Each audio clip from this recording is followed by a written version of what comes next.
Yo, I just wanted to say, before we started this podcast, the Black Window Cream community is now free. I'll make a separate episode explaining why it's free. But if you are not in Black Window Cream, if you haven't been a part of the community, or if you have been in the past and you haven't checked in a bit, go make an account, sign up. It's absolutely free. I'm done charging money for it. I want this to be a free resource for creators of all kinds. So come share job opportunities, share your ideas, share your work, ask for feedback, make friendships, grow your network. Black Window Cream is totally free for creators. So bwnc.com/join. All right, let's get into this podcast episode. All right, award-winning director duo in the freaking house. We got COODIE and Chike. What up? What's What's happening? You said it felt like a beat machine. I got the DJ bunch. Yo, incredible honor. Y'all made some shit. You've made some shit for many years. And I've, at me, like many other, I'm sure, like, have seen your work, really got put onto it and started diving into you guys after Jeen-yuhs and everything. Congrats on the success so far. Sure. Holy shit, it's crazy that I got you in the house. Like, for real. Right. You guys came in with a piece of gear, and I want to talk about this. For anyone who's watching this, if you're listening on audio, switch your shit up on YouTube. Yeah. This camera right here is a piece of history. Yeah, right here. This is the GL1. GL1. Yeah, GL1. But I had the GL2 first. Yeah? The Source magazine gave us a camera because, you know, we had Channel Zero in Chicago. Right. Public access show, just for people that don't know. Yeah. But they gave us that camera, and I got carjacked from they took that camera. And the story with that is so crazy because, like, so I started filming Kanye, but he moved to New York, and I'm like, oh, this dude moved, whatever. My boy told me that Michael Jordan was coming back to the NBA, his nephew, actually. And I was like, word? I said, man, it'd be dope, because, you know, I seen Hoop Dreams, so now I want to do a Hoop Dreams on whoever. So I'm like, maybe I just film Michael Jordan and his, process of coming back to the NBA. And he did come back, but nobody knew. Yeah, he right. went to the Wizards. Right. But so I went to Miami for Memorial Weekend, and we had the Source mic too. So we had the camera they gave us and the Source mic, with the legit. thing. So we get in every party just with that. Like, hey, we some Source. They like, come on in. So Magic Johnson had a party. We went. It was off the chain. I interviewed Magic about what if Michael Jordan come back to the league. He said what he said. Y'all remember the Budweiser dudes, the what's up? Them dudes, they was a hit then. I interviewed them and a bunch of NBA players, and it was just so live that weekend. Puffy was there with J-Lo and so I'm filming all of this stuff. And I just realized you're telling me a great story, and I know exactly where it's about to go. It was all in the camera? So all that was in the camera. Jay-Z, so I'm on the stage, right? And Biz Markie is DJing, Jermaine Dupri on the mic, and here comes Jay-Z right to the camera and start freestyling to the crowd. I'm right there with the camera. Tripping. Get back to Chicago, getting off of the freeway, and next thing I know, my door opened up, and it's a dude with a 9mm to my head like, man, give me that money. And I'm like, what money? He's like, you better give me that money, I'm going to kill you. I was like, I reached in my pocket and gave him like $25. Like, here. Yeah. Is it worth that? He was like, threw that on the floor. He said, man, you better give me that money, I'm going to kill you. He snatched my chain up, threw that on the floor. And then he was like, I was like, man, dude, just let me out. And whatever money's in here is yours. You know what I'm saying? Right. So then I was getting out and my car moved forward. And when it moved forward, because I was still, I'm in drive still. Right. It moved forward. He just started hitting me with the gun. So I was like, let me put it in park. I put it in park, and then he was like, get out. And I got out, and he took the car, and took that camera, but it was a blessing in disguise because that was the money, because my insurance, I had just bought a condo, so my homeowner's insurance took care of everything that was in the car, the camera, my chain, anything I had receipt, and they gave me a lump sum of money, and I took that money and moved to New York. And then my boy came up on this camera and sold it to me. What the fuck? Yeah. What a piece of shit. Why did you do that? Right. I mean, first off, it's like, at least just throw out the bag with the tapes. Come on, like, give me the media. Right. It might be somewhere out there. You never know. Damn, that should hit a pawn shop. Right. Someone's just like, what's this for? And then put it there. That's crazy. Oh, God man. damn. What I think is crazy is, like, and I think from you guys collectively over the years, you started in the company like 2007 technically? Yeah, like Rating Control, the production company, yep. So when you start that, but like you guys collaborating, the interest in like capturing moments and being tipped off early, like you having the hunch that Michael Jackson, well, I guess you got tipped off a little bit, but like, yo, that could be an idea. Like I should just start shooting. Yeah. It seems that that's like a common denominator in a lot of like your guys' projects, like you guys finding things early or just, I don't know. I'm curious, like when you guys approach stories, like how do you decide where to go and what's worth the time? Like, cause it's a fucking lot of time, like a lot of time. You know, you've heard the highlights, like how much footage you guys had to go through for Jeen-yuhs and all these projects. Like, just every project you guys touch, it's not just like some shit you do in a weekend. Obviously. How do you guys decide? I mean, God do. And I feel like the reason why you can easily say that is because most of the stuff that we've done isn't really the stuff that we set out to do. It's the stuff like when the universe is working and it just puts three things together that make sense and it feels right and then you're in it. You know, there's so many projects that we've done decks for and like, you know, spent brain capacity trying to figure out, but those aren't really the ones that you actually end up doing. They will all end up getting done. But the ones that we've done will help us get to the point to do the stuff that we've been dreaming about doing. But like Kid from Coney Island or like Martin Luther King NAACP award that we won an NAACP award on, or Ali. But Martin Luther King, Muhammad Ali, all those fell in our lap. You know, even with music videos, like all the music videos we wrote treatments for, we never got. It's the ones that we weren't even looking for that fell in our lap. You know the ones that we work with the artists. When the artist, you know, like Erykah Badu, we connected to her, and then she like, man, I want y'all to do my video. Then she had an idea, and we just took that idea and made it all happen.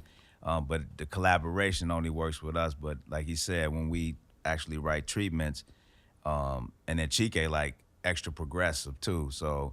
The treatments we writing is stuff that need to be seen, but people don't see it yet. They don't have that vision. And so we got to do it ourselves. We just got to show them. Because they don't, you know. That's when it started work. That changed the game. Like once we started everything that we actually had the resources or the ability to create it first ourselves, we were able to like proof of concept.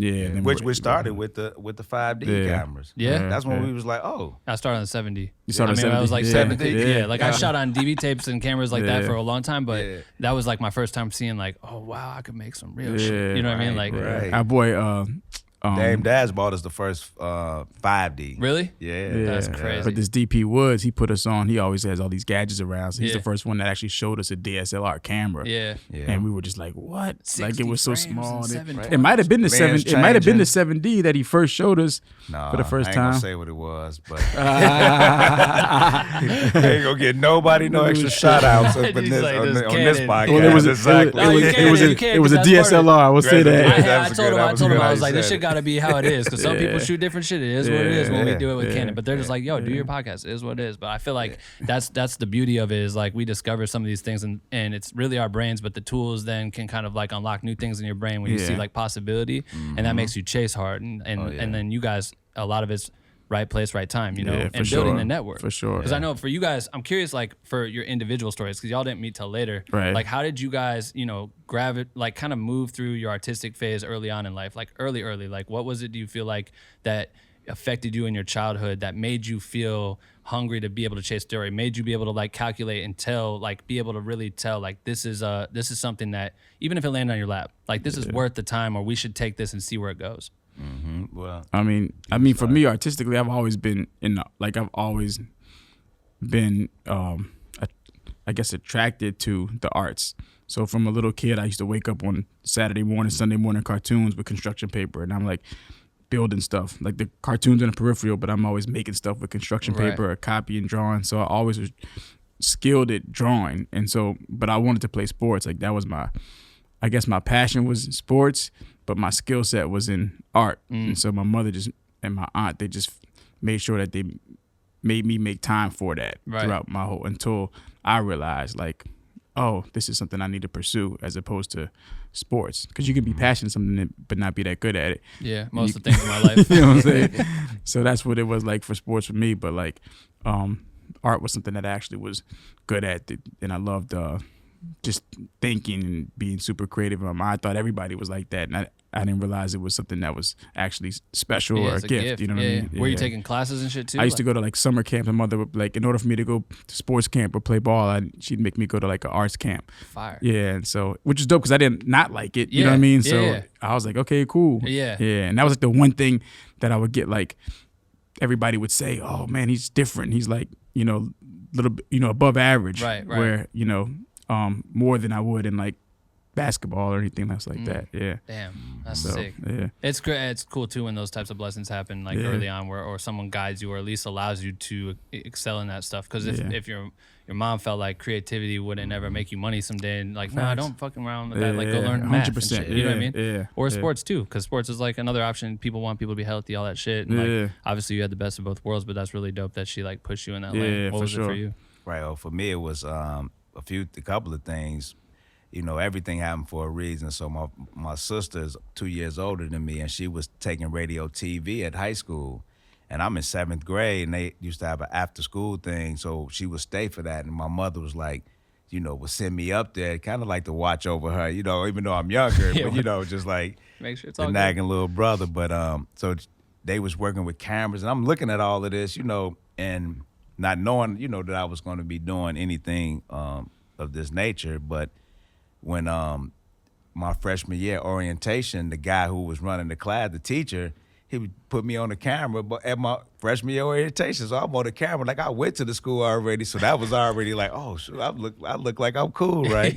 And but then my mom and dad bought a camera, a VHS camera. When they bought that camera, and they would be filming, and I just grabbed it one day, and I set up all the pictures, and I put on Mama, you know I love. It's Boys to Men. Okay, right. And I just took the camera and I just went through the pictures with that, right? And then when I finished it, I showed my sisters and my mother, and I'm talking about everybody just bawled out crying. I was like, oh, dude, this created an emotion, you know what I mean? Yeah. And that was kind of like the birth of like, oh, this is something that I should do. And then of course we was doing little things in high school, mainly the older kids, and I was more into like, we was out in the streets, you know what I'm saying? So I was not, paying attention much but to radio TV. But then radio TV was like in charge of the auditorium. So I'll be doing like talent shows, and they had me hosting it. Like I was the earliest person to host the prep rallies as a sophomore. And then my junior year, I was hosting like the teachers talent show, and then the talent show, which was supposed to be a senior. Yeah. And then my senior year, of course, we was killing it. So I knew I was funny too. Yeah. So since I was funny, I'm like, okay, bet. My boy was like, yo, you should probably like do some comedy. And Deion Cole was a good friend of mine. He started doing comedy. And I'm like, oh, I'm funny to him. And this other dude named B. Cole, who went to school with me, and when we seen each other in the hall, we'd like rag on each other, and I would always beat him. Yeah. Your mama ugly, whatever, right? So he started doing it. I'm like, bet I'm gonna do it. And I went to this club called the Cotton Club in Chicago. Mm-hmm. Bernie Mac was the host of the show of the open mics every Monday.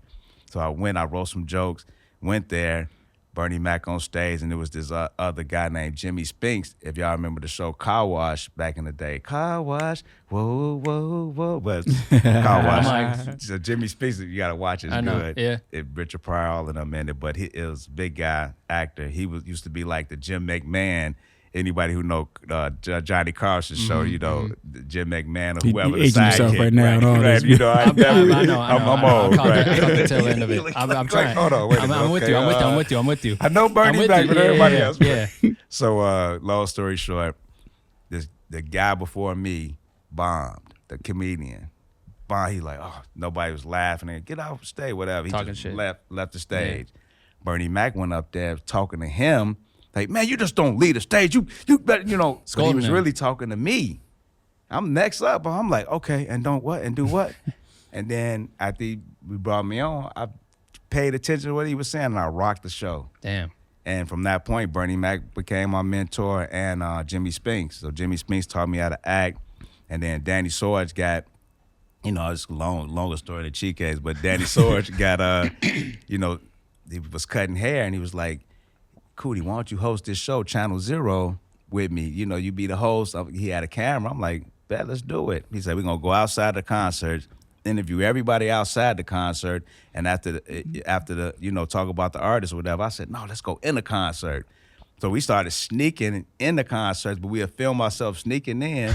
I remember the first one we did was Busta Rhymes, and we snuck in, got the whole show, everything. He come out the dressing room, we back there waiting on him, and he cussed us out backstage. We was just sliding through with the camera. Yeah. Back in the day, nobody had cameras, so it was like, oh, they got to be somebody. Yeah, right. So so he came out, but he was like, man, I'm just coming out of my dressing room. You don't come out of camera, bro. Erase all of that. Damn. But when we you know, VHS, only way you can erase is by recording over it. So we was recording over it. So he talking to us, first cursing us, then he started giving us like valuable, like, and this is what you're supposed to do, right? So we aired that episode, but all it is on the ground, and people loved it. You included that in the piece? Yeah, him cussing us and everything. It was, dude, but it worked. And people started loving Channel Zero, and of course we just kept going, and I ran into Ye, you know, and like, but so for you, like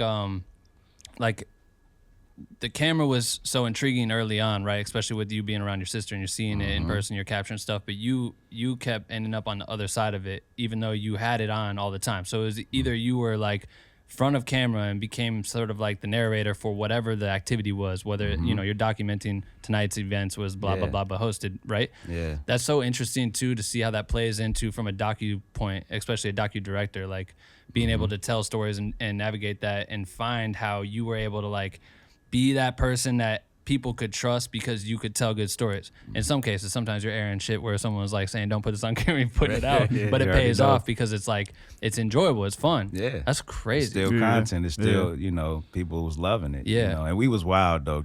Creative Control, I mean, Channel Zero, not Creative Control, but Channel Zero was, you know, you can smoke weed on the show, you can curse. This is public access, right? This is 90s, right? Yeah, public access, so you can do anything. Yeah. So that's what like really attracted like Wu-Tang and we can do anything. So they say what they want, we smoke it, we kick it, and they just, you know, everybody just embraced what we were doing. Were you guys editing all that too yourselves? Like, yeah, what Danny Sorge was. Yeah. And this guy named Sonny was, he did our episodes, the series debut. Right? Yeah.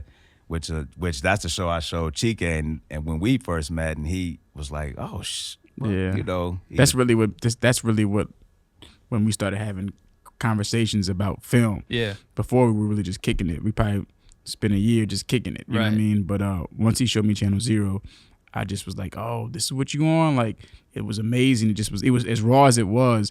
The cinematography was dope. Like, felt alive. Yeah. It just had a lot of elements in it that, you know, were like high level, high concept, even through the rawness. And that's when I was like, oh, we can go there. We started just getting deep into like our goals and what we want to do in the future and filmmaking, and it just aligned. Like we were finishing each other's sentences and stuff. So like, and from that moment when we kind of just really, you know, when we did Through the Wire, I was at MTV still, and I get a call from him because he had already seen what I was doing there, and he was like, man, we got this idea, we want to do this music video, you know, can you help us? Like, and my whole point in being at MTV, like, I was passionate about doing music videos.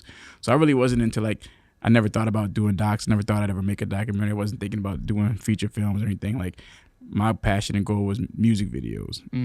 Just being inspired by like Hype Williams and like Chris Cunningham and so when I was in college, I saw a void in music videos within hip hop. Like, I went to private school, predominantly white, grew up in an all black neighborhood. Right. This was at a time before hip hop had like, where everybody was listening to hip hop. So like, I would really put all the kids in my school on to hip hop, but at the same token, they would put me on to like alternative music and like, you know, heavy metal, like Megadeth and Pantera and whatnot. And so I would watch those videos and be like, damn, these are super cool. Like, the Tool had this ill video, stop motion video. Right. And I said, man, if we took like these videos and mashed them up with like hip hop, it'd be off the chain. So the goal when I got to college and I started doing like motion graphics, that's when I was like, oh, I started learning how I could actually combine like motion graphics and hip hop. You know what I mean? And so I felt like there was a void of that within hip hop. Because was the problem was like the other genres of music game like much bigger budgets at the time to make videos. Because hip hop videos were like obsolete at that point. Definitely, but they just were way more creative.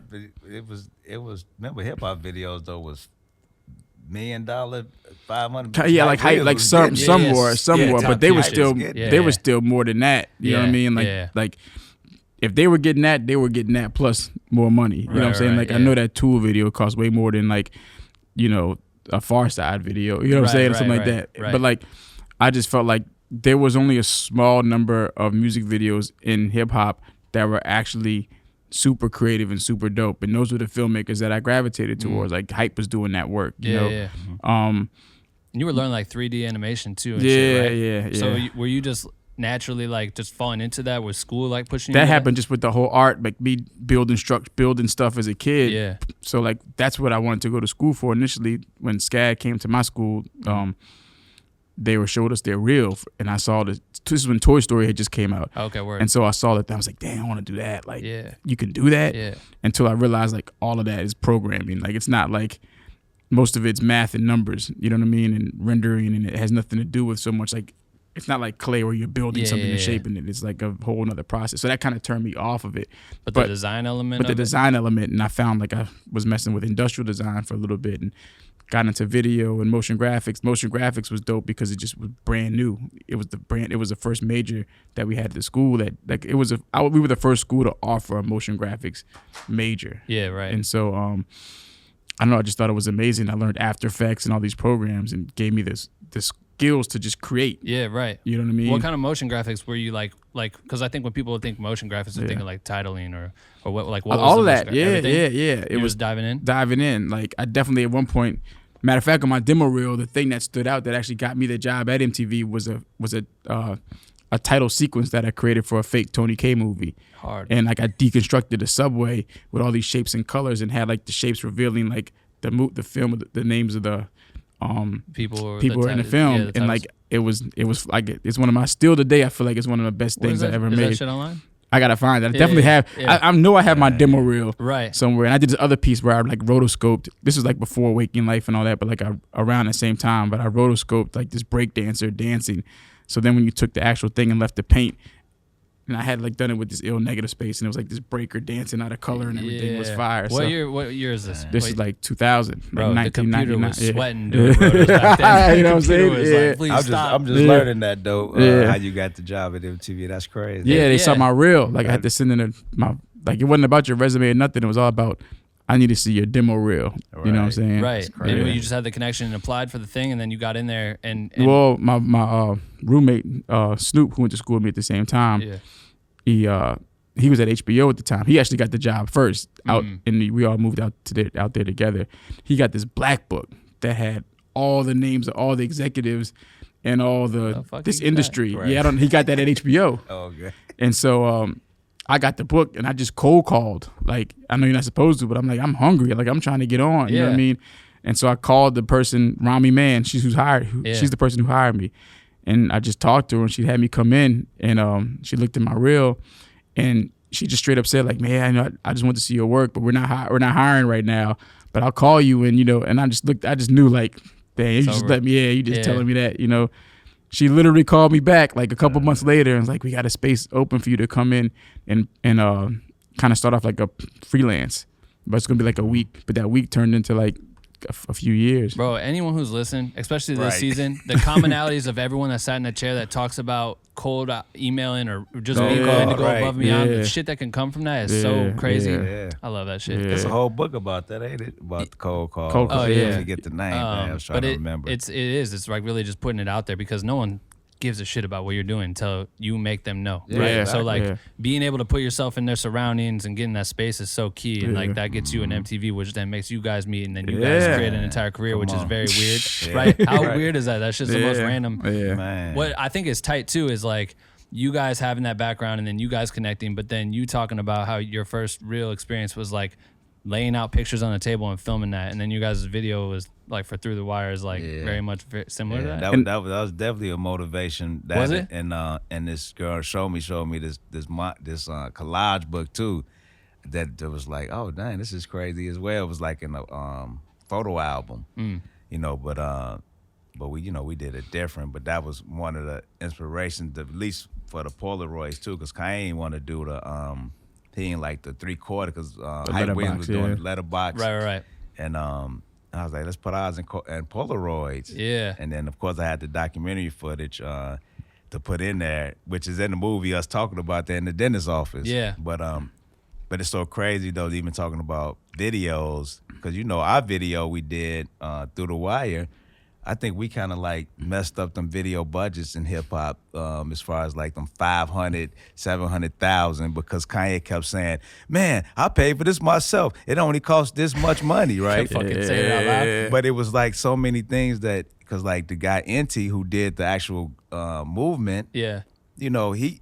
And then I was in Flame. He would have charged us He so would have charged much. 100,000, but he loved the idea. Said you either got time or money. We had time, so Damn. it took him a minute, but he made it happen. Yeah. Which could have cost a lot. And then all the footage that's in there that I didn't get paid for, like, so that really was a $300,000-$400,000 video, Right. But easily could have been. right, At so that now time, No, at the time it would have been even more. But like just in general, VFX is always scary to people immediately, so they're just like, For sure. Jesus, it's but it was creative, and it could be done at a low cost, like it was. You know what I'm saying? Yeah. And people are like, oh, we can't do stuff. Well, the thing about Yeah. it is, like, not to go super deep, but everything can be done at low to no cost, because a dollar can't touch anybody with a dollar, and it's like that doesn't make you do the thing. But if We I all walk into capable. Apple and I say I'm taking this for $60, I'm getting arrested. You know Right, what I mean? exactly, So exactly. that's the shitty the part thing. about being creative is Yeah. that Exactly. everything's so skewed, and it just depends on like what the opportunity is. But for you guys, I mean, when you guys connected on that, what was the process for you guys seeing eye to eye? Like you guys had met at a certain point, like you said, you've been talking for like a year and just being friends and shit. Yeah. Like how did you guys come together on that, especially like to make that project? And then how does that transform into you guys being like, maybe we should keep doing this shit? Yeah. I mean, I think it just, we shared in our hunger, you know what I'm saying, to get something done. We all had different reasons probably for why we wanted to get these things done, but they all aligned. Like our agendas all came together. So, Kanye's trying to get signed.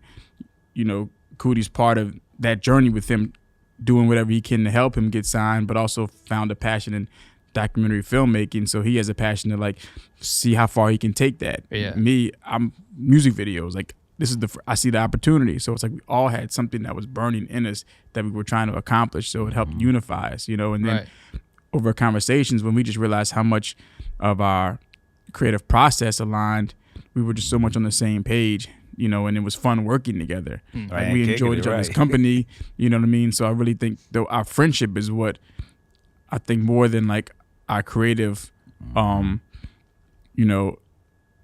than us being creatively compatible, I'd say our friendship is what kept us wanting to be around each other. Yeah. You know what I'm saying? Yeah. Clearly, I mean, you were onto something because like you're still here. Yeah. You know what I mean? 2022. It's like that's crazy, right? To find that bond, but I think that goes a miles because the journey, and then I think the experiences that you guys have, not in a edit bay or not on set or whatever, like all play into what that is, and just your human connection can like add so much value to your creative. Yeah, sure. Like definitely like when we started going overseas. When you think about like you going to Africa, we went to Nigeria.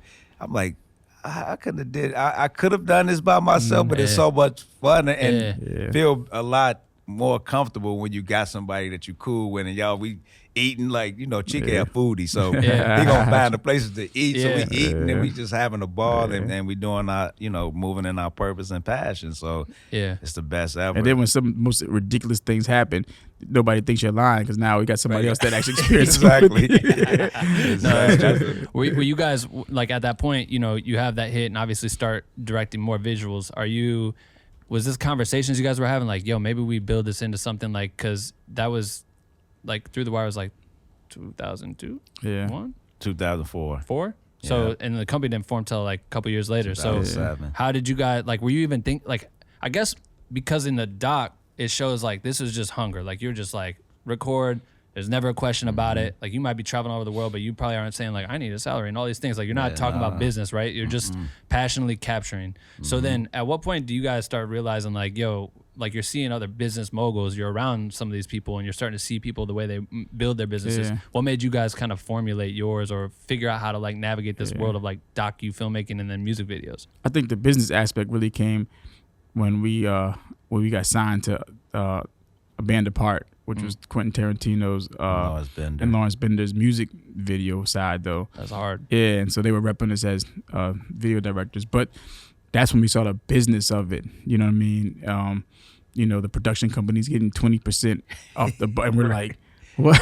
Like, so like, wait a minute. It didn't, and so that's when we were able to say like, damn, but we could be the production. You know, we just started putting these things together, and it's not like we weren't really getting so much work through that relationship. We still were getting more work just on our own relationship. So we're like, man, we just need to do this on our own. Like that's started the thinking business wise, how to monetize this in a different way, because we still felt like we were getting the low end of the stick, and it's too, we're not getting like the percentage that we're getting. We got to split. We still got to share the money, and they don't see us as like, oh, okay, so you get a 10%, and you get 10%. Like, now y'all got to split. We might be able to bump it up to 12%, and then, but we still got to split. And we didn't care about the money. Yeah, we didn't really care about the money. Just to rewind it though, it started too with William Morris when Charles King signed us, who got us to a band apart. Yeah, you know, so Charles King, he got this company Macro now that he does, but he did, and then he'd have us go out to all these meetings, and they'd send us scripts, and it was just like,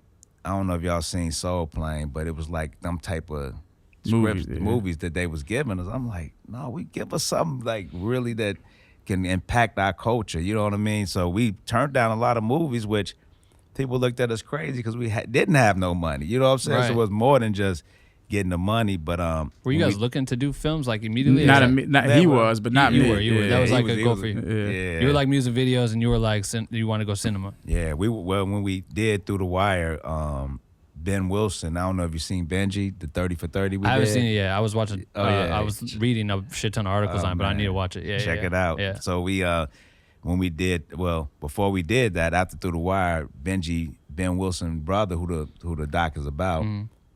Hit us up like, man, I want to do a movie about my brother. You know, he said his mom and them went to Spike Lee before, but Spike was like, I'm only messing with New York movies. Oh, damn. So we like, bet, you know, let's do it. Because I'm excited to meet him. Like, you Ben Wilson, brother. You know, Ben Wilson made his transition in 1984, got shot and killed. You know, #1 player in the nation for people that don't know. Him and Michael Jordan, the best two players in the gym that summer. And the day before, Mike going to the Bulls, rookie year. The day before his first game, his senior year, which Nick Anderson, who played with the Magic, transferred all the way from the West Side to play with him that year. The day before the game, he got shot and killed by a 16-year-old kid named Billy Moore, which is a tragic story within itself. That's a movie we're working on now, to tell you the truth. But the brother came, and we started like writing the script for that, and of course, first-time directors never get, you know, all they first-time directors. Charles King was trying to get us to, you know, introducing us to people, but they didn't see the vision. And we got this Honda commercial, and when we did, like, so they wanted to like tap into the culture. So we came up with this whole plan and what we're gonna do, and shot all this footage, like and actually went in the culture. And with all our relationships in film, you know, one of them things like, okay, let's just film it. Then we show it. We'll show them to sell them on. This is the direction you need to go in. You know, Honda. Yeah. Right. I'm talking about we Jerry Lorenzo, the Hundreds, Bobby and them, and Nick Diamond Supply. Everything that's going on right now, like in fashion, what just started blowing up. The beginning of Fairfax, we documented and. A bunch of people. Yeah, we're talking 2007 still. So but this is this is for a commercial, like a 30-second thing? Like, it was for like a commercial, just we were trying to paint and frame up the environment and the vibe and the feel of how this commercial should be executed around. But we need you to understand what the culture vibes with, so that when we make the setting, you get it. You know what I'm saying? Right. And and we were dealing with an agency, so it wasn't Honda. We were dealing with their agency, one of the agency records. Yeah. And but we had like Kid Cudi came and auditioned for it. Theophilus, like we had all Aloe Black. Everybody. Aloe Black. Well, we picked Mickey Fax. He just had this certain thing about him. But then when we finished doing the commercial, they was like, we got it. We like, huh? Wait a minute. We got to put this together. You know, we got to edit it and make it work. They like, no, we got it. And they did something we wasn't too proud of. So we was like, man, we got to have creative control. We got to have, that should be our company. So we went and looked it up, and it was able for us. Creative control was too perfect. We were so tight, though, because we did so much work to get them to understand it, and it felt like they did because they bought it. So we're like, man, we're good. And we captured the footage in the way that we knew we could cut it up. We could cut it up, and people don't realize how important that the editing process is. Like, it's the matter of like the way they even showed a handshake. was like, to the people within a culture, it wasn't credible. It seemed fake because we never would frame up a handshake like that. You know what I'm saying? So it was like little things that you nuances. So they took the footage and edited it themselves, or did they reshoot? No, they just edited it. They re-edited it. Yeah, but they're grabbing the wrong parts. Grabbing the wrong parts. They reshot a few other commercials stuff. Yeah. After the fact? After that was great. Be like, no, y'all fucked that up. Yeah. Oh, man. But we learned that that's the commercial world works a lot like that. Yeah. And it's like, that's why we haven't done a lot of commercials, because, you know, we love being at the very beginning, the planting the seed, creating the idea. You know, a lot of time with commercials, they just give you the storyboards. The concept's already created, and really they just want you to shoot the board. They look at it as like directing a talent. So like, can you just make the talent read these lines and give us what we need, and then they'll go put everything together. You don't even need to go to the edit. Like they'll take care of it. But like our passion for filmmaking is a little bit different. You know what I'm we saying? sit in the edits. Like we sit there with the editor. Like, okay, like we might as well be editing. Right. You know what I mean? But that's just how we work. How I mean, from that project specifically, like, how much time do you guys feel like you spent shooting and trying to prep that? Because are you saying you basically shot that to pitch, like to show them? So were you making cuts of the thing you shot, or just like rolling through footage, showing them like, yo, this is examples, this is mood boards, this is. We were getting them. We were. So what we showed them though, real quick, was incredible. What we showed them. Yeah, we was proud of that because we put that together. Yeah. So what we showed them was like, we wanted them to get to understand the concept of swagger, because this whole thing was about swagger.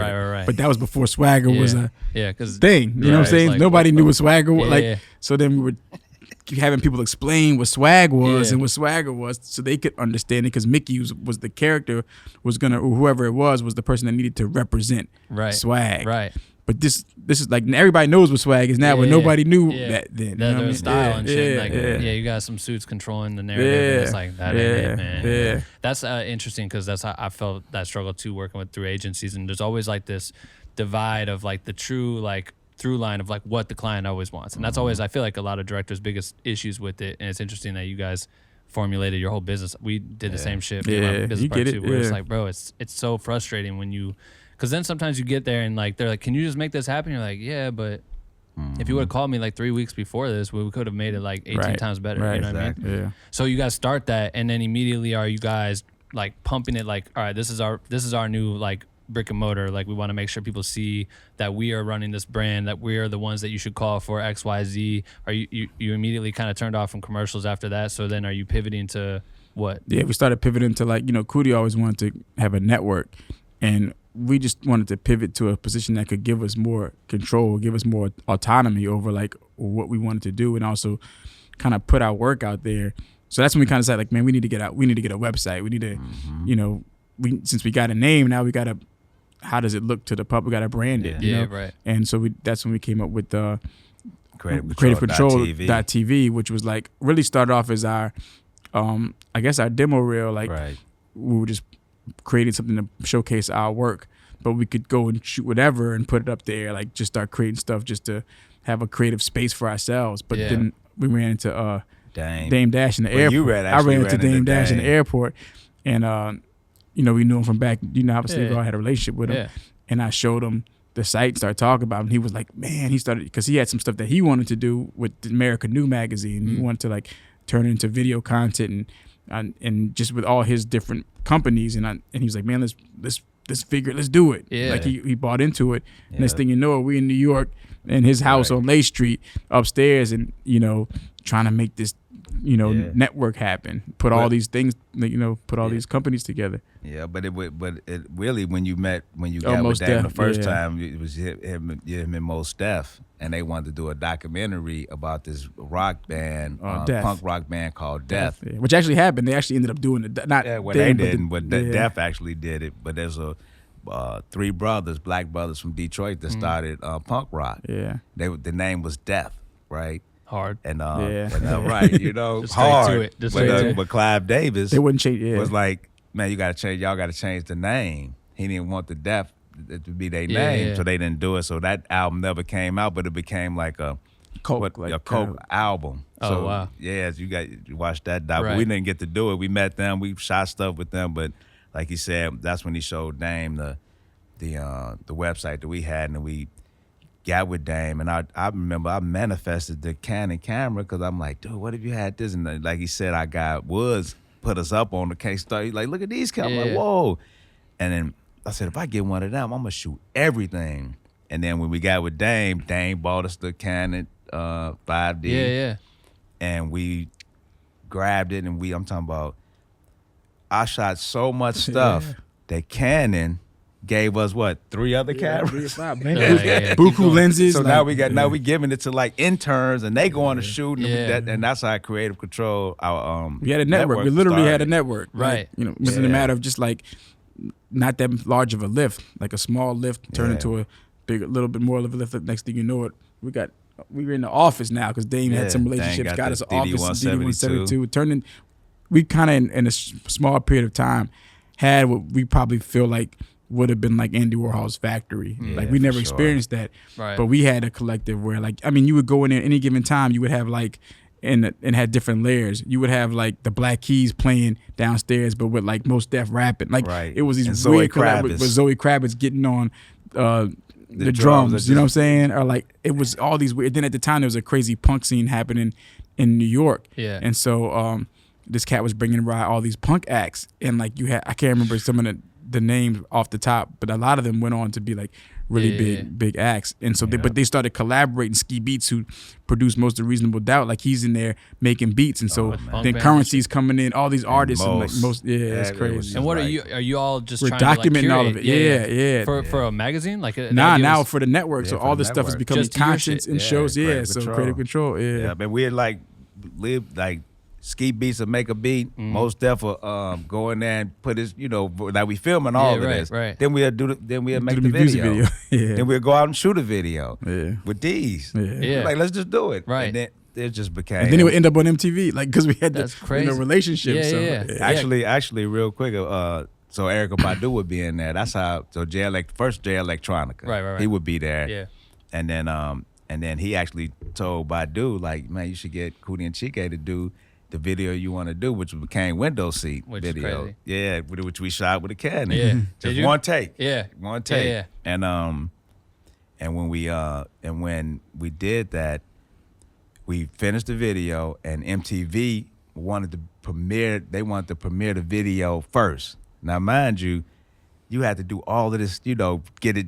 Do what? You got to sit. It's a whole thing you got to do. It's a whole process, and you got to send the tape to the NOC, and they got to air it. Like it's a whole thing. Yeah. Big old what's the tapes? The beta tapes. All of this, right? But they wanted to do it. They wanted to be the first to show that video the first time they ever did digital. Yeah, because they had started setting that up. TV. So this is the first time they activated the whole like send the video digitally. Yeah. We had never done that before. Fun and fact. it aired. That's crazy. For Window Seat. Holy shit. And Tuma, shout out to Tuma, who was over there. He helped make that happen. Dude, that's unreal. Yeah. That's some again, history shit. Like that's really crazy that you guys are like trend setting. Even though I just made myself feel like a dinosaur by saying that really wasn't that long ago though. If you think about it. It wasn't. That's what's wild. Yeah. Like the fact that we could do all this shit, and I heard you somewhere else saying that you guys filmed like the end of the doc on your iPhone too. Like being able to whip that out. That's how crazy it is that an iPhone could be a part of a Netflix doc that's like one of the biggest things on the planet. Right. That's crazy. And you forget, you won't even know. You don't even know what footage you shot on the iPhone. I know. I've done that too. Where then they put in the edit. I'm like, what the fuck? Can't remember to shoot that up because people put VHS shit or something. On something. Like, I don't even know anymore. Yeah. When you guys, as you guys develop, like with the Dame thing, so was the idea that like you start building attention, people start like fans obviously are finding these things that you guys are putting out. So you guys are starting to set trends too, which is like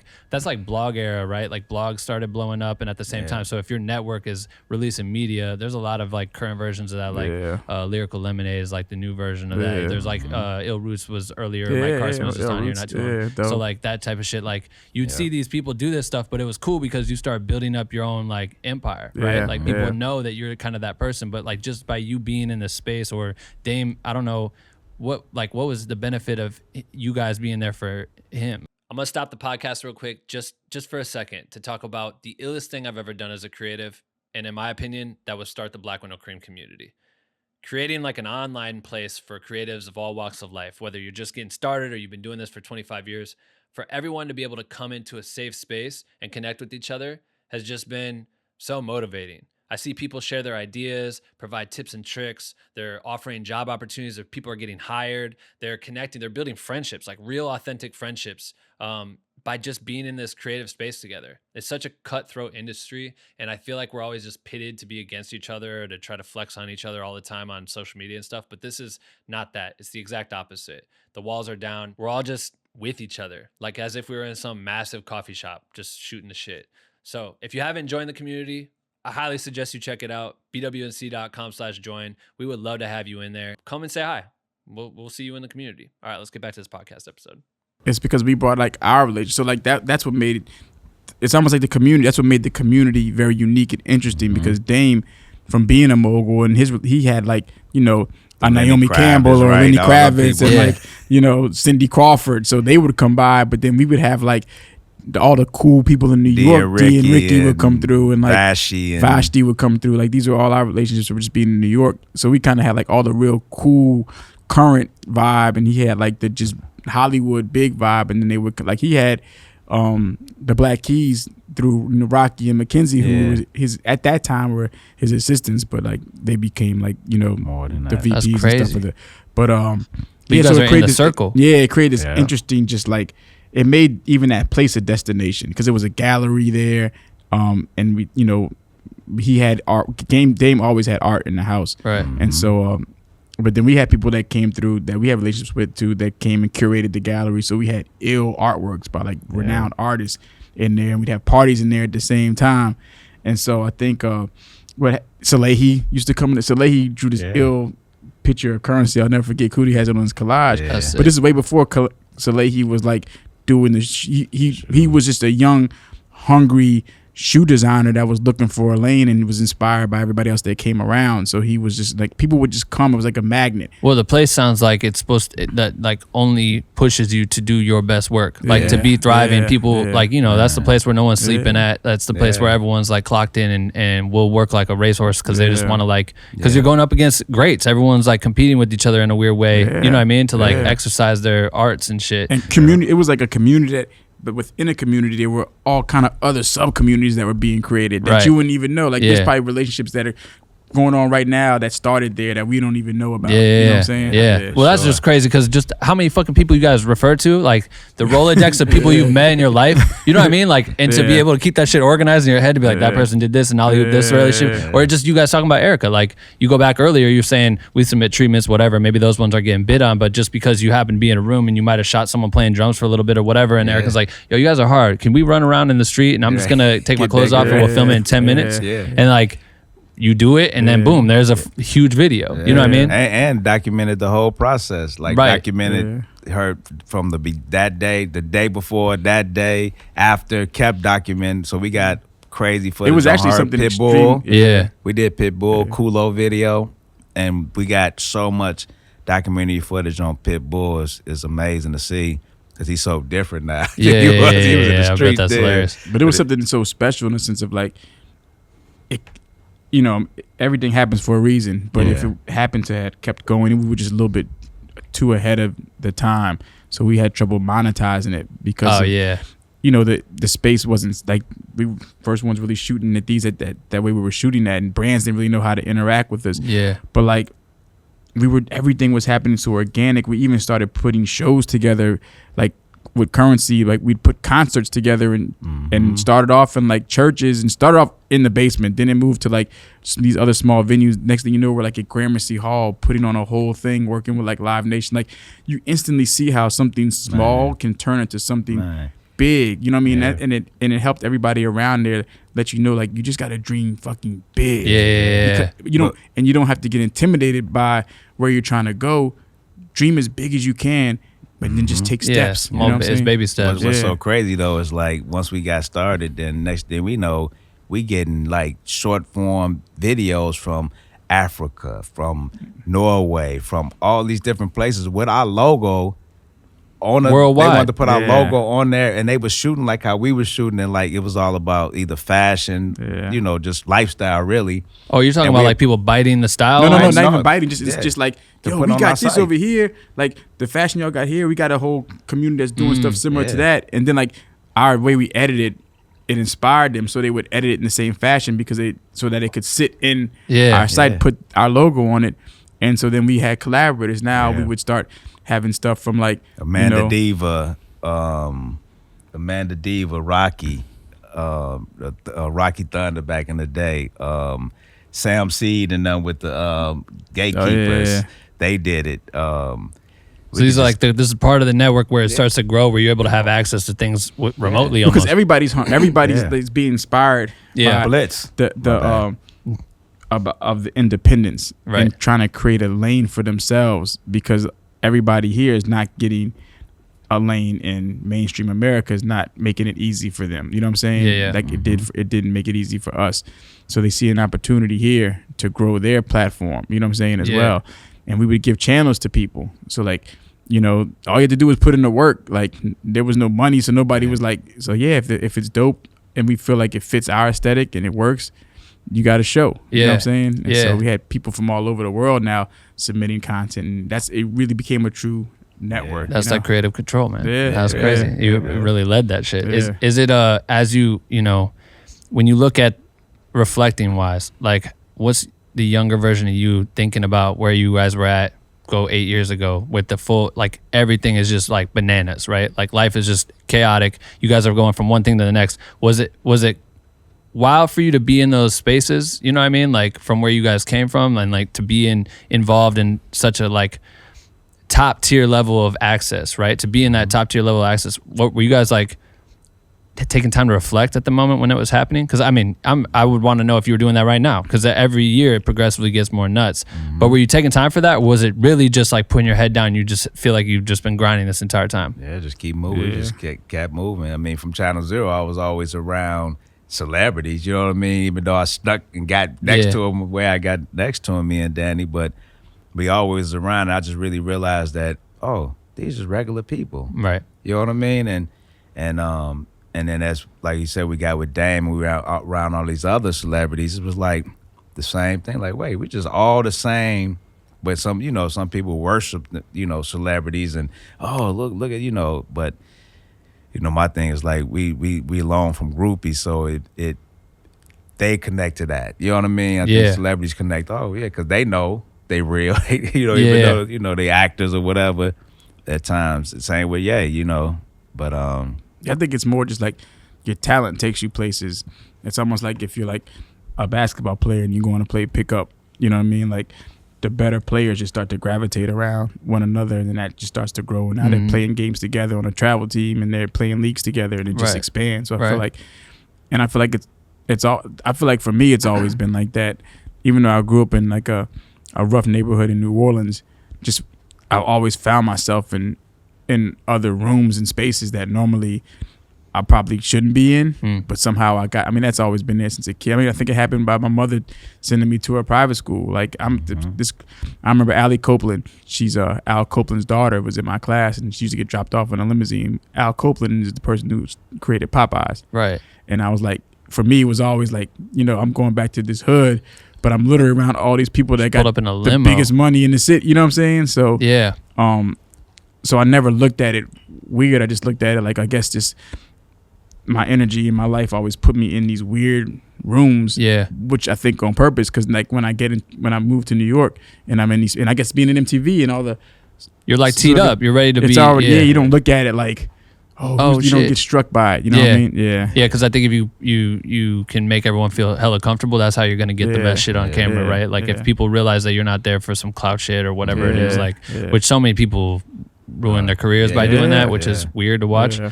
When you guys, I mean, when I watched the docuseries, like I couldn't. It's automatically the craziest shit to think that the camera was rolling that for that long, and the commitment to it is crazy. And I know you guys have fucking probably heard this a million times, and everyone's doing interviews with you guys and shit, but like it really is. When I finished watching, I was like, it can't be repeated in my mind. Like that thing can never be repeated as a one of one. The rarity of the fact that you just happened to fucking, you're just about it. You like the music, you saw the energy, and you just started capturing. But to be able to just commit to it for so long is like commendable, and also 20. How many years? Like 20. It turned out to be 21 years. miss some of that. At least with Ye, we 21 years of filming. Period. Right. We got so much footage. When we went into Time office, because Time was one of the started with the Luchadors, who gave us our first seed money to do the documentary. Right. Then we went to Time, but I went in there with the duffel bag full of tapes. Dumped it on the table. I wish Chike was filming. I know. I don't film. Dumped it on the table. They're like, oh, what's this, right? And in that bag, it was 330 tapes that said something like K West or Record Plant, where I know that's Kanye footage with Kanye, but it was still like it had to be like maybe 400 tapes in there of like Pitbull and John Legend and just, so much. And then when we Creative Control, we got terabytes and terabytes of footage with everybody, Wiz, Currency, you name it. We just got so much content. It's like, and then too with Channel Zero, we counted the VHS tapes, the Super VHS, they 2 hours long each tape. It's 390 hours of just Channel Zero. So it's so much. We got so much content. But we was like, to me, I was just kicking it. I was just having fun. Yeah, we was going to Jermaine Dupri party. I be hosting, or we filming, or we in record plant kicking it. Janet Jackson to walk. I filmed that, but she had a Rockweller. She walking down the hall with a Rockwell. I'm like, oh, what up, Janet? Yeah, Jay Ivy was there kicking. It was just like we just having fun. Well, that's what I think is so unique is that. And I think that's part of why it can't be replicated now for even someone that becomes a star right now. Obviously, they got the footage, but at the same token, everyone's got the footage. Yeah, someone popular starts walking out, everyone films them. Yeah. But back then, no one was just carrying one of these around. This is like annoying to carry. And they used to be bigger than this shit. So no one was just always rolling on it. And that's what's I think that's what comes across in the film is that it feels so real. Like I feel like I'm truly there in the moment with whatever the scene is. I feel like I'm in there with his mom and y'all in the house. And like, because no one else is just like, oh, this is epic. Like they're rapping together and just pulling out their thing and doing this stupid shit and looking through it like this. You were the only one doing it. So you were the only one truly like kind of out of it because you're experiencing it through a tiny little viewfinder, right? But I felt like that was it was just so powerful. Like that's such a powerful way to have captured it. And then for y'all to take a look at all that media that you were talking about. And you just said like I didn't want to do cinema and stuff. So he's probably like, yo, we're about to take a crazy little adventure here. Well, real quick too, before we get too past, like we're both, I feel like we're both extremely talented. You know what I'm saying? We have our gifts, but then there's another gear. There's another Coodie has his other gear that's like what I can say I wouldn't have been able to do what he did in the sense of like, so I can never take credit for like that 21 years of filming. Right. The reason why I can tell you that is because when I was in college, I was going to do a documentary on, I started a documentary on my peers around me. And I was going to film us to see where we end up. Like, cause we had this little clique. So it's like, let me see where we end up, years from now, out of college, that lasted 2 weeks. You know what I'm saying? It lasted 2 weeks. So I'm just saying like, there's something else that he has in him. It's a type of discipline. It goes beyond like being talented because he uses this discipline. Just I see him do it in other aspects of his life. Right. So it's a different trait that he has that I know gave him the ability to have the perseverance and patience to sit with this and be determined to never let it go. Yeah. You know what I'm saying? But you come in and I feel like you guys are able to bring it in and complement each other through because there's part of it where you just happen to have the gear turned on and you were working. And then y'all were able to start building something where you could start seeing a different vision together collaboratively that maybe you guys wouldn't have been able to do it solo. You know what I mean? Like maybe, whatever it is, I'm not saying that's not possible, but there is something that's really unique about the way as a team that you were able to build that, but then to commit for so long. And then everyone's probably like, well, why didn't you make it fucking this time? Or why didn't you make the doc at this point? Because you already have hella footage. Like, why don't you make this thing? Or why not wait 10 more years? You know what I mean? Like, but there was something about seeing all that come together. And then for you guys, I'm curious what the conversation was like before you were pitching, before you started making your sizzle. Like, were you guys ever talking about that maybe 5 years before you started editing it? Like, were you guys looking at like, yo, you know what we need to do at some point? We need to make this thing. Because there was a period of time where you guys weren't with Kanye for a while, right? Yeah. So even then, it's like, maybe the relationship's done, or maybe there's like a whatever. Were you guys having that conversation? Was there any like pre-viz on what that might have been? Yeah, where it started first with Kanye not wanting to do it in 2006 because somebody came with some money and like, yeah, you should do the documentary, you know. Yeah. Really, the end of the doc was him winning the Grammys. But he didn't want people to see that side of him. He was like, man, I'm acting. I actually said in the doc, he was like, no, I don't want nobody to see that. And he said in the premiere when he watched one, at the Netflix premiere, he was like, he would have been embarrassed for people. He thought he would be embarrassed for people to see that. You know what I mean? Which, you know, he was getting dissed, you know, but it's you know, it's a great story. So I get it. But then when in 2014, when Common brought me and Kanye back together at the Odd Fest, and he was like, man, I want y'all to come hear this new music. So he flew me and Chike out to Calabasas, and we sitting there, and he was like, man, I really, you know, I'm sometimes misunderstood. I want y'all to be my voice. And we was like, I'm like, well, look at Chike. We not script writing. We don't write, you know, speeches or nothing. I don't know what you know, but I was like, but we was like, we got the footage. Let's put the documentary. It might be the perfect time to put the doc together. And he was like, he had some other ideas too that he wanted to do, but then we Ivy. No, on Kanye. Kanye, okay. Yay. Not Kanye, yay. Yeah. So no. I know. We gotta keep track. Yeah. It's 2022. Yeah, you're right. Currently, yeah. Go on, Karen. Formerly known as Kanye West. No, but so he was like, man, I want that. So we like bet. So we went home and we did the deck, and I was like, man, we should call it Jeen-yuhs, right? And Chike was like, no, we shouldn't do that. He was like, you know what? But if we do that, we should spell it like this. Yeah. The phonetic. I was like, oh, that's genius. Yeah. That's genius, right? So we did that. We put the deck together. We showed Kanye the deck, and he was like, down. He's like, man, let's make it happen. We went to HBO.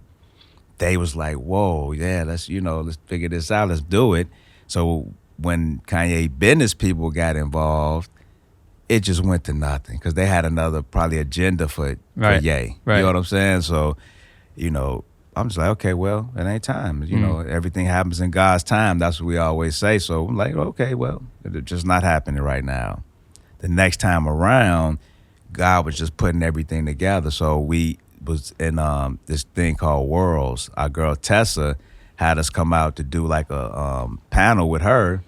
Like a class, really, huh? Yeah. Master class. Workshop thing. Yeah. So I brought the footage. We had the footage. We going through like saying what we talking about our life and how we, you know, got to where we were at, which was really just like what we did. Kid from Coney Island. We just did Ali, Benji, Ali. Whatever. Won some awards. Not Kid from Coney Island. Right. You're right. We just was teasing the Ali. I think. Right. So I can't remember one. Yeah. But. So we there. Too many projects. So can't keep track of the shit. So Tessa was like, y'all need to meet Nick Tran. He's the CMO of Hulu. And we like, oh, word? Yeah, bet. Then we go to a party. There's this guy Peter Pham in there, and he was like, we was talking. I'm like, yeah, I've been documenting Kanye since 2000. He's what?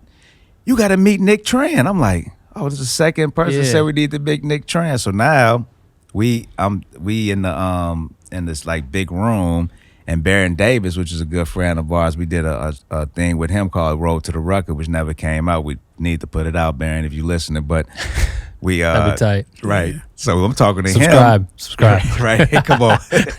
I'm talking to Baron, and Nick Tran walks up, and Baron like, oh, this Nick Tran, this COODIE. I'm like, everybody, he was like, same. He said, everybody telling me I need to meet you. That's crazy. And then he was like, man, we was like, we here. He's like, he set up a meeting for us because we was in Long Beach, which we going. That's crazy. This is all we gotta go back full there. Circle. Right. But he was like, man, y'all should come meet. He set it up a meeting with us. I had to drive. We went from Long Beach to Hulu. Went in there with the people. We show them the footage, and they just like, so what's the story? And we was like, you don't see what I'm showing you? This footage, this rare footage. This is a story. This is right. So we just knew it wasn't for us right there. You know what I mean? Yeah. And then Nick called us like maybe 2 weeks later, and was just like, you know what? Forget that. I'm gonna put an investment group together, which was just Kern and Ross and Peter, and we met with them at a dinner, and this Leah Natasha, who was a producer, she was with us, and we all just was like, man, we got y'all, and we did the paperwork. The week later, they gave us the money we needed, seed money, and then the time thing happened, but the seed money to like start editing, to start working on the film, on it, and they don't know anything. You know what I mean? Because I'm like, we just got to do this. We can't because I know Ye want it, but we can't get his people involved because they're gonna stop it. Matter of fact, I think that me personally, it was almost like the first time he was crying out for help, Kanye. Yeah. Because right after that happened, that's when everything just started going as far as the Pablo tour, and he got off the stage and the mental health thing. I was like, wait a minute. Whoa. Now, that's why I was so concerned about him, because I'm never seen that. You know what I'm saying? And so when I got back with him, we did the China thing and all of that. But when we with Nick and the Luchadors and Time, I was just like, y'all, because Time first was like, well, we're not going to give any money until we know Kanye is signed on or whatever. I'm like, no, y'all, this is a faith-based movie. We have to move in faith. I'm telling the president of Time in this. I'm like, we have to move in faith. We can't do it. We got to just, and they was like, oh, I bet we gonna trust you. That's the craziest shit that you could get someone to. It's a 50-50 shot. Yeah. It's actually probably the percentage is way skewed towards it not happening. Sure. Man, definitely. What we've been through this already. With several. So when we got the sizzle together, it was a rough cut of a sizzle that we was like, we're gonna get a sizzle to show Kanye at a certain point, because we had a whole assembly. We had the whole pretty much movie, 9-hour movie, pretty much done, and we editing and getting it down or whatever. Got the sizzle. I'm driving from the beach. Next thing I know, Ye hits me out of nowhere, right? I'm like, oh, what up? Just Ye, Kanye, whatever he said then. But he was like, man, I want your blessing to use some of my mother's footage for, I guess, Donda, which came out later, but he was like, for the album I'm working on. I'm like, for sure, no problem. I said, but I need your blessing on something that I want to show you, something that we're working on. I need your blessing. He was like, and I was like, man, I'll fly wherever you at. And we was just getting disconnected. Next thing I know, his security called me Mr. West would like you to come to DR tomorrow morning. I'm like, tomorrow morning? I said, well, I can come later that evening. He's like, well, the plane is leaving tomorrow morning. I was like, okay, bet. I'm gonna make this happen. Right. We need to show him. Right. Went out there with the footage, and he looked at me. We sat down. It was a bunch of, I wanted it just to be me and Ye in the room. You know what I mean? Yeah. To show him the sizzle. So he was like, he looked at me. It was a bunch of people. He was like, what do you want? What do you want from me? I was like, your blessing, like you asked me, remember? She's like, for the blessing. He's like, I guess I don't know what he was going to be. He's like, whatever, put the thing on.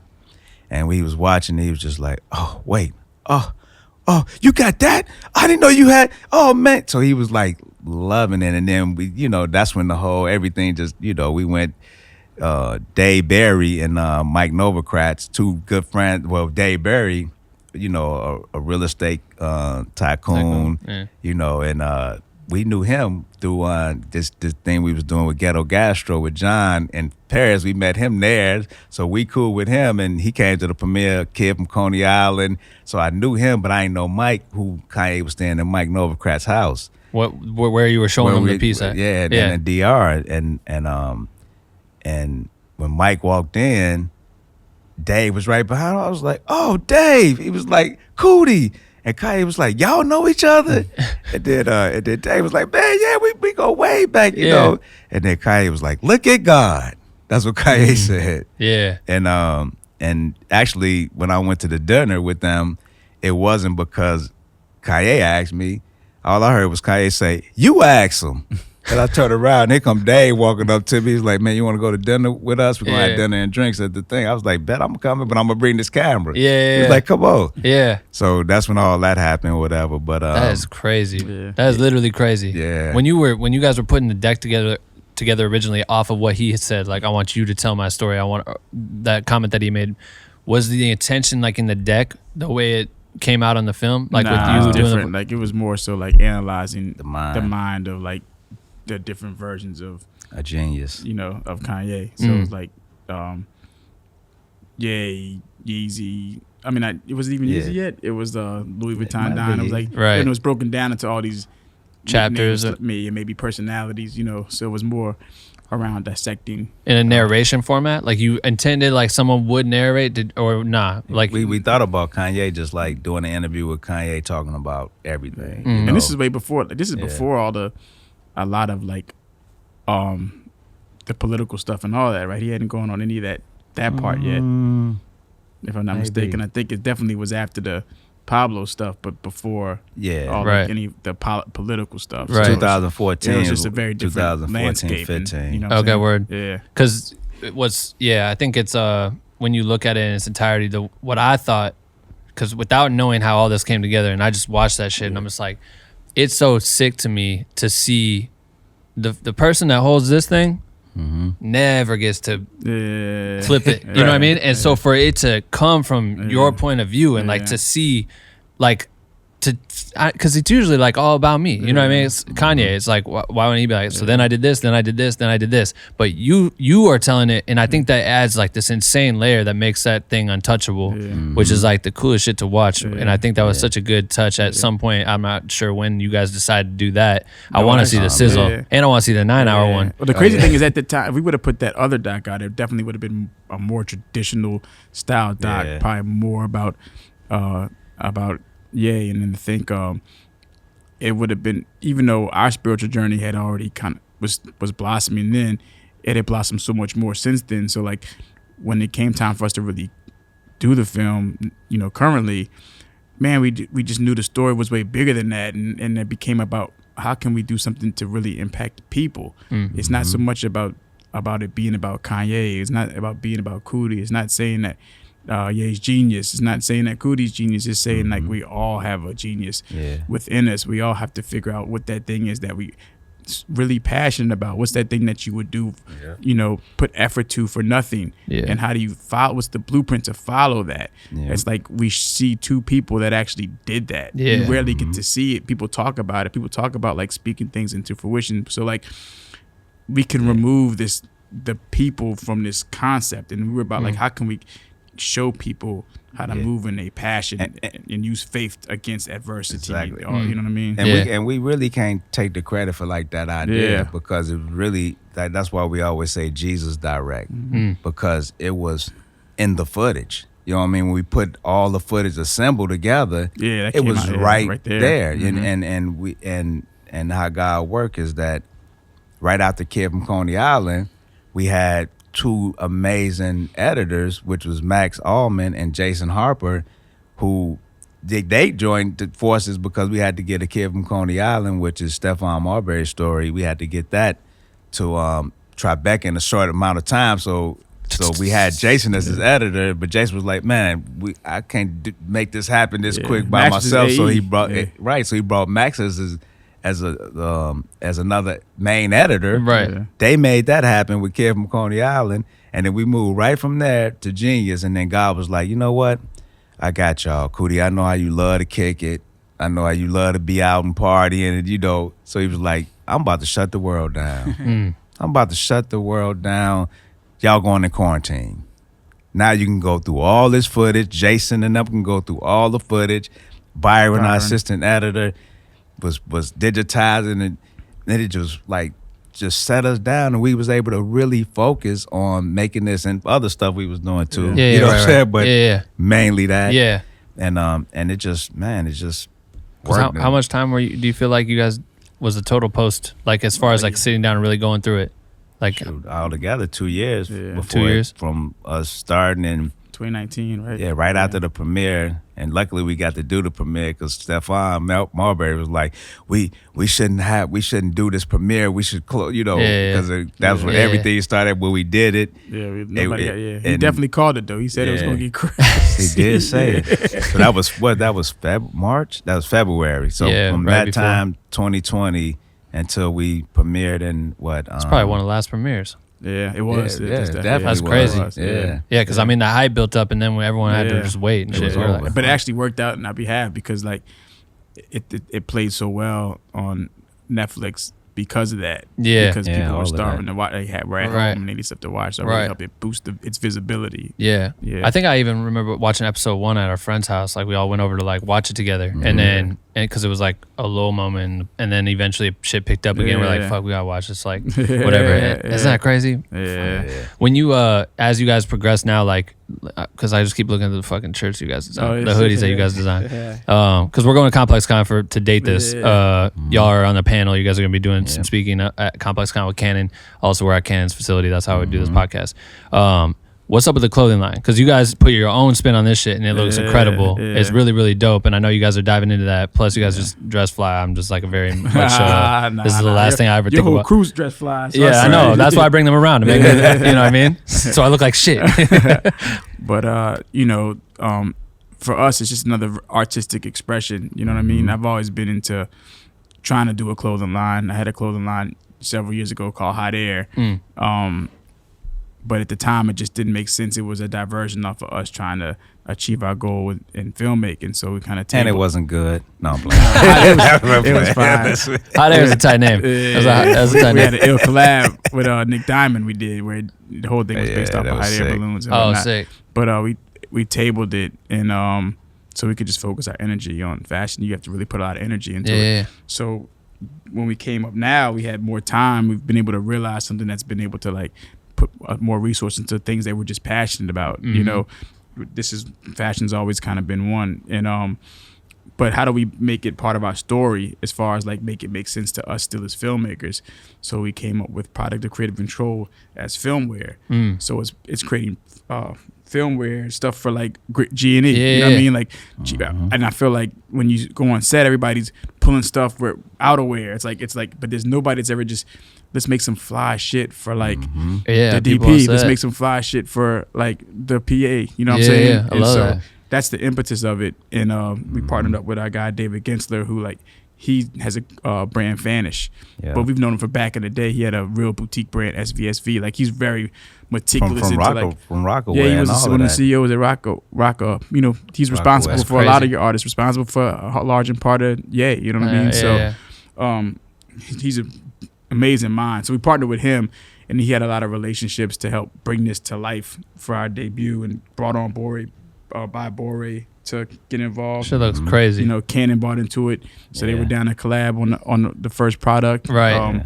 Oh, so this is like the beginning It's of the it. launch of this. Ayo. it's the launch. Yeah, that's sick. But everything was a rehearsal to this moment. Right. But Yeah. us doing Jeen-yuhs to this right now because we was documenting LRG from the beginning. Just you of talking that about whole Fairfax, thing. the Honda thing, like Fairfax, being in the all shit, of like that. that's like it. You guys have always been touching, paying attention to it. yeah. And It the only thing is, makes just sense. pulling from, you got to pull from, you got to use everything as education. You know what I'm saying? So like it's like a recycling of knowledge. Right. So like use everything that makes you unique, makes you who you are, and put that into what you're doing. One thing that's going to make it unique, and one thing it means that nothing's wasted. Right, You know what I'm saying? right. It's almost like if you have how like indigenous people will gut a pig and they're eating every single part of it. Like, Yeah. So we put all of ourselves into our work. I love that. You know what I mean? So Man, that's crazy. And when you do things, though, you just have to always remember to give credit to where credit is due. And, you know, I say Jesus, but it's a higher power that putting this all together. You know what I mean? And when you get that credit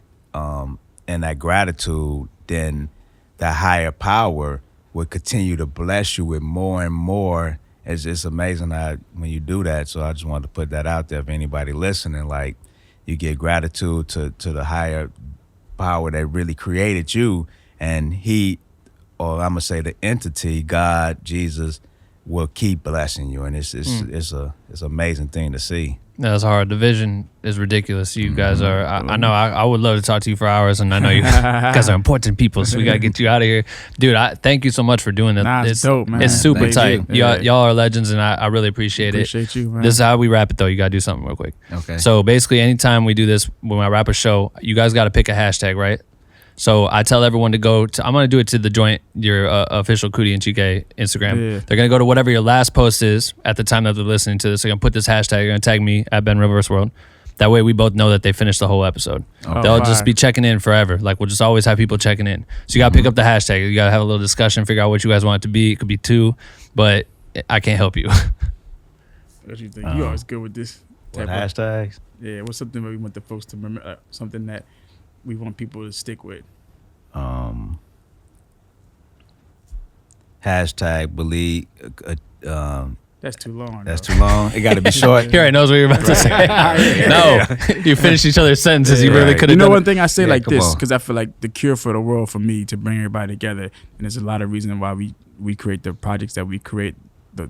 What we decide to put our energy in is empathy. You know what I mean? I think empathy is important. It's important for cultures to understand one another and on a deeper level, so we can empathize. If there's more empathy, there'll be less killing. You're not gonna kill somebody because like more likely less to because you actually care about them. Yeah, you know what I mean? That. So let's do hashtag empathy. I love that. Yeah. Can we do 2? Shit, yeah. And compassion. Yeah. And compassion been coming to me like crazy lately. Yeah. Today my meditation was compassion and empathy too. They talked about. So put it together, empathy and compassion. I love that. Yeah. Damn. All right, you heard it. Thank you guys. I appreciate you so much. Thank you. This has been great. Yes, sir. Woo!